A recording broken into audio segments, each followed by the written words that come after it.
دوستو، جب ہم کسی کو نیکی کی دعوت دیتے ہیں، نماز کی دعوت دیتے ہیں، تو کہنے اور سننے کو یہ ملتا ہے کہ عبادت میں دل نہیں لگتا، یا یہ بات ہوتی ہے کہ عبادت کی جب توفیق ملے گی، دعا کریں اللہ ہمیں توفیق دے، جب توفیق ملے گی تو ہم کریں گے، یعنی عبادت کی توفیق نہیں ملتی۔ قرآن مجید فرقان حمید سورہ عنکبوت کی آیت نمبر 29 میں اللہ رب العزت نے ارشاد فرمایا، جو لوگ میری راہ میں محنت اور مشقت کرتے رہتے ہیں، میں ضرور ان کو اپنی راہ کی ہدایت دوں گا۔ حاضرین محترم، اگر عبادت میں دل نہ بھی لگے، اگر آپ کا دل عبادت میں نہیں لگتا، لیکن بے دلی کے ساتھ ہی صحیح محنت اور مشقت اللہ کی راہ میں کرتے رہے، نماز میں دل نہیں لگتا، روزہ کا دل نہیں کرتا، زکوٰۃ صدقہ کرنے کا دل نہیں کرتا،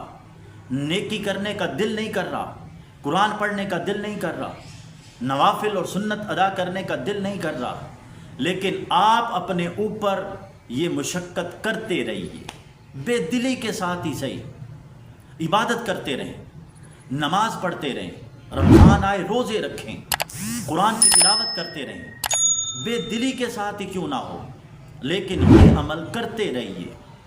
یہ شیطان کا حملہ ہے کہ عبادت میں دل نہیں لگتا، یا جب توفیق ملے گی تب پڑھ لیں گے، جب دل لگے گا عبادت کرنے کا فائدہ تو تبھی ہے جب دل لگے۔ یہ شیطان کا حملہ ہے، شیطان کے حملے پر نہ آئیے، نفس کے حملے سے بچیے، اس کی باتوں میں نہ آئیں،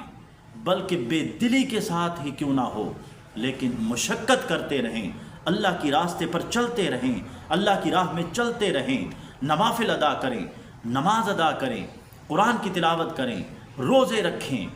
اپنے مال کو اللہ کی راہ میں خرچ کرتے رہیں، چاہے اس میں دل لگے یا نہ لگے۔